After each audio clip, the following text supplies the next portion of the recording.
Rabbi, good morning. It's so great to see you. Good morning, Isaac. Hi. So Okay. I can't believe this. We've made it. We've made it. We've completed Matthew 7. We are now on Matthew 8. Yeah. Okay. So let's get going. Exciting. The Gospel according to Matthew, chapter 8, verse 1. When he came down from the mountain, great crowds followed him. Okay. So I think I mentioned to you once that I went to the church, or at least outside the church, of where the Sermon on the Mount took place. It actually is an argument archaeologically. I think there's like three places that people note. And when I mentioned this to you before, the one thing that I think was very surprising to me is that I wouldn't call it a mountain. Mhm, I would call it probably a plateau. And the word Sermon on the Mount just comes because we have the word mount mhm. from another language. So the first thing I want to know is like, why would we call it a mountain? Let's imagine again, like I don't want to go into archaeology, but let's imagine it took place in the Galilee next to right near Capernaum, and it took place where at least the fourth century church was set up in the Chorazin Plateau. What is the benefit for you? Is it meaningful that it's called a mountain? That's a great question. I think we might have discussed this earlier, but the author was trying to draw parallels with Moses because Moses came down from the mountain from these two, with these two, with the two tablets, and the author of Matthew is trying to draw a parallel, as in he came down from the mountain and like you've heard all these the Sermon on the Mount, and these are new commandments, and here's what comes down. So again, I had not thought much about coming off the mountain until you had made the connection between Jesus and Moses, and how the audience would have seen Jesus through the lens of Moses, or seen parallels between the life of Moses and the life of Jesus. Right. And definitely when we look at Exodus 34:29 to 34, I think there's actually a lot of stark differences between the way Moses comes down a mountain, or at least what happens subsequently, and what happens for Jesus. So in Exodus 34:29, it says, Moses came down to the mountain as he came down from the mountain with two tablets in the covenant. His hand, Moses did not know that his skin and his face shone. And the rest of the story is about, did he cover his face up? And it's really about him being a changed person over here. That being said, it seems if you count all the times that Moses went up and down the mountain, it's somewhere between 5 and 10, probably 8 times he went up and down the mountain. So it's hard to speak definitively about coming down the mountain. But if Jesus is meant to be the new Moses, what parallel would you say is trying to be accomplished here in 8:1 of him coming down? Wow, that's a great question. I don't quite know what's been accomplished, but more or less in just probably just drawing a parallel, trying to show this in the same, in the same portrait or the same gesture. As Moses came down, Jesus came down. I Right. don't, but I'm intrigued to hear Well, what you think. so your lack of guess is meaningful, because I think when you're looking for literary parallels between a text and a later text, the question is, what are they trying to accomplish? And I think we have like the literary perspective and we have the theological perspective both being found in Matthew. So from a literary perspective, the fact that we want to see Jesus in the same light as Moses, namely that 40 days and 40 nights he goes into the desert. Mhm. He has, and over here he's coming down a mountain. He seems to be, at least at some level, Moses came down tablets. He comes down after a speech. There seems to be all these literary parallels. And from a literary perspective, you would just say, well, Moses is one of the most important figures in Judaism, and he is the placeholder between um, God and the people. So definitely from a literary perspective, that would be fine. But that would be equally applicable for any person today. You could say that, well, this minister, this priest is very important. He's the placeholder. He's speaking God's word. And from a literary perspective, you kind of just move on and say this person is in this generation an important person. But from a theological perspective, then you go on to the next level, where you have, who are the people who kind of did things for 40 days and 40 nights, went up and down mountains. It'd probably go Moses, Elijah, Eliyahu, and then Jesus. And each person was like the person who's communicating with God and the representative, I think, of God on earth for their respective peoples. So I think from a theological perspective, looking at this more literary, it's that just as Moses kind of was a pivotal point in history and redirected the religion of the Hebrews to be the religion of the Israelites, with law giving and the laws that took place in Exodus and everything that took place along those lines. So too, Jesus is kind of redirecting the people to be more than just be the interface, more than the prophet of that day, more to be the person who redirects history. So I think that you should look at as Moses, Eliyahu, Jesus, as that's how Matthew is trying to see it from a theological perspective. But I do want to contrast, like we do have in Matthew, was it Matthew 4:1, I think? We do have Jesus being tempted or tested, maybe a better word, being tested by the Satan when he was led by the Spirit into the wilderness. Yeah, 4:1 to 4:11, where the temptation takes place.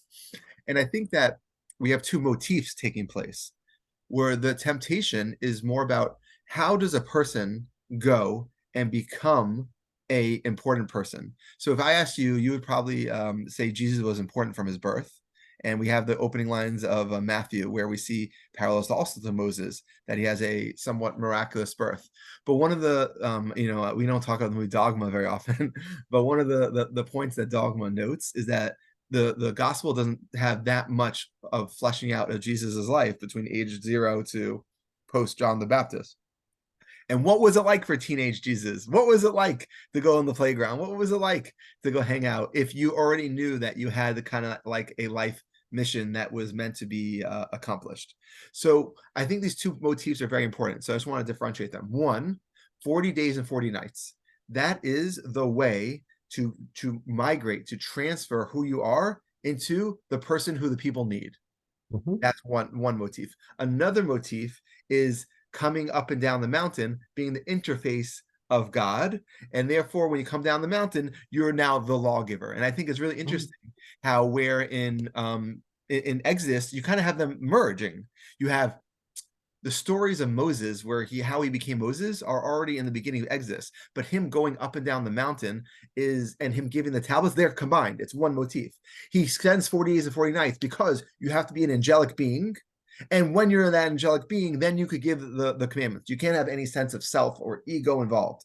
But in Matthew, they're divided. They're bifurcated into two elements. One is like almost the coming of age of Jesus in the desert. This is how he becomes more so Jesus. And over here you have he's the lawgiver. And I think you have these two different elements are very, very clear in Matthew, where in Exodus, I think they're meant to be combined. So the transformation is one and the lawgiver is the second. So I think that's where it's very interesting coming down the mountain. Why a mountain? You ever think about this? Actually, before we go there, so earlier you made the observation where Moses expanded the law from being from a law of the Hebrews to all Israelites. I think you use the word Hebrews and Israelites. I assume they both are one and the same, but it sounded like you had two different definitions for them, as in Hebrews were one, the Hebrews are different people. Well, I mean, I'm not trying to speak chronologically. I'm just saying, like, we know there's a time period where people are called Hebrews. We know there's a time period where they're called Israelites. We know there's a time period where they're called Judeans. We know there's a time period where they're called Jews. So it's the same people, right? So it's not, he hasn't changed the audience. I want to confirm. For Jews, they are. I mean, for a lot of Christians, they're the real Israelites now. So it depends on what camp you're hanging out with. Yeah, so it's interesting. Jews today, I always note when they are speaking, the diction they use is that they don't. A lot of times, Jews say won't differentiate between Israelites and Jews, because they just identify. When you look at Bnei Israel, the Israelites, Jews say will just identify those people in the desert were my forefathers. So from an academic perspective, a lot of times we'll say like the Israelites have very idiosyncratic and specific beliefs that overlap obviously with the Jews, but as you know, over time things kind of go up and down, change. So a lot of times, I'll speak of myself more as a Pharisee or a Rabbinite, or a person who follows the Talmud or rabbinic tradition, as opposed to all the other options. One thing I think is really interesting is the idea of mountain. Why does a person have to go up to a mountain to get the law? So on the one hand, you have, God's high, and mountains are good. But it's really interesting in Judaism, there's a lot of Talmudic precedents for really feeling uncomfortable with that. There's actually a very famous story that all the mountains in the Sinai desert were arguing with one another anthropomorphically. And each one said, I'm the tallest. I'm the one who the Torah should be given on. Another one said, I'm the best, I'm the whitest, I'm this. And then Sinai won because it was the smallest mountain. And the smallest Interesting. mountain won because the smallest was the humblest. And the only way that law could be given is from a place of humbleness. When law is given from a place of extravagance or a place of haughtiness, it is not a proper place for a law to be given. So what happens is, first you have this metaphor of this literal metaphor where mountains are tall, close to God, therefore he speaks on mountains, and there stuff comes down. And then the rabbi said, it's not important the height. So they take the mountain and they shrink it to as small as possible, saying it's the smallest mountain. Because if you want to know where law comes from, it comes from humbleness. And I think that's a really interesting idea, that where we have the mountain being a super high place originally in the text, because that's the language of mountain, it becomes a plateau. And what's interesting is, I think this is one of the things that you see about the Beatitudes, the Mount of Beatitudes. If you just look at it as a mountain, then it makes no sense. When you go there, again, like, you just feel awkward. And again, I know there's different archaeological places, but it's an awkward moment where you see it just like, it looks like a slope. But if you look at it from the Talmudic perspective, where you understand that mountains are mountains unless that laws are given. When laws are given, then God would want it to be a low place. Then it really fits into like this Talmudic perspective of a mountain, because it's really hard if you're on a mountain to speak and yell at people. It almost has the echo. You have this distance. And if anything, the one thing that Jesus was trying to accomplish was probably this bilateral relationship. Okay, so that's what I want to see about mountains. But the second half of the verse of 8:1, it says, great crowds followed him. Okay, Isaac, did great crowds really follow him? Is that what happened after this? Tell me. Well, it depends on how great a crowd. Maybe, so it I don't depends on know. how Great crowds. it Great depends on crowds. it depends on the definition of how great a crowd is. Is 12 people good enough for a great crowd? I mean, so I don't know. Again, so I think, so to your point, right? This is meant to be on that hand, where to your point, where you got to be humble for the lost to come, and he's probably attaching crowds to imply significance or popularity or fame or something along these lines, where you're humble, God rewards you, or God blesses you along those lines. But your question, I don't know how, I don't know what's meant by great crowds. It could just mean a literary device to magnify that he had impact and people, that his Isaac, people you're being a horrible literalist right now. So I think, yeah, so definitely from literary device, great crowds mean a bunch of people following him. But I'm when I'm reading Matthew, I'm wondering, what does the evangelist want us to see here? Just so let me give you some options. One is that the speech was so powerful and so meaningful that people who weren't at the speech, or people who weren't his followers, then became his followers. He had a group of people who were listening who were either rabbinites, and they only heard the scribes speak of authority, and now he's speaking of authority, and now they all of a sudden are following him. Another way to look at it is, because I feel like when you see great crowds, it almost sounds like this was what happened subsequently. Like, there are people who heard him speaking on the mountain, the plateau, and they are like, wow, this is great. And then those people mingled with other people, and the excitement around him led to great crowds. Because we don't get the impression that it sounds like there was a crowd who heard he was speaking to someone for the Sermon on the Mount. We don't know how many people were there or who they were, but definitely the implication here is that great crowds came because of this, not during it. This actually parallels what we see in Matthew 7:28. Because in 7:28, it says, now when Jesus had finished saying these things, the crowds were astounded at his teachings, for he taught them. We already, that was sorry. So it shows over there that the crowds were, the previous verse, it says the crowds were also astounded at his teachings. So it looks like there is a crowd on the Sermon on the Mount, but it looks like they add the adjective great crowds or immense crowds. So we have an additional world that on top of the crowd, there are additional crowds coming to hear him.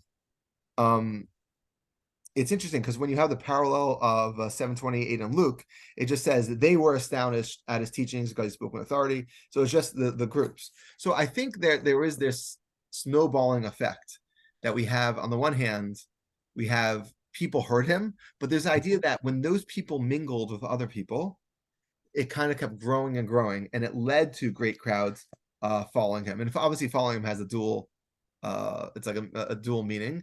They physically follow him, and they metaphorically follow his teachings. So it's a very good has that double meaning. But it's interesting. When we look at this, is also is it just a literary device? Great crowds are following him, or is it that this was historically happening? And this is something that we always have to think about when we read this. When was Jesus viewed as Jesus? Like, I don't know how you think that. Obviously, we have you're asking when was Jesus viewed as a we Christ? have the birth story, obviously, but when we say great crowds followed him, like what as we read the next next dozen or so chapters, is it that people just saw him as a rabbi and he's like an important guy and great people are following him? Like, how are we supposed to view him during his lifetime? As just a rabbi, as someone who people, when we say great crowds follow him, great crowds follow everyone. So I think this is something that we'll always have to keep looking back at to see how he's viewed during his lifetime. I don't want to think that the author made it clear that Jesus was Lord or Jesus was Christ or he's God or his Christ or the coming Christ. Just based on the verses we read, the verses from John the Baptist and the verses after that. But here in this verse, it's not, to your point, it's not very explicit, as in the people follow him just because he was famous, he was a great rabbi, or did the author or did the author intend for something beyond that? Right. Okay, Isaac, I think that's all we have for today. I think, Rabbi, this is a great note to end. I think again, thank you for sharing your thoughts on being humble and the place for humility, as in that's a place to receive God's love. Okay, 100%. Okay, Rabbi, on that note, have a great day. Thank you, Rabbi.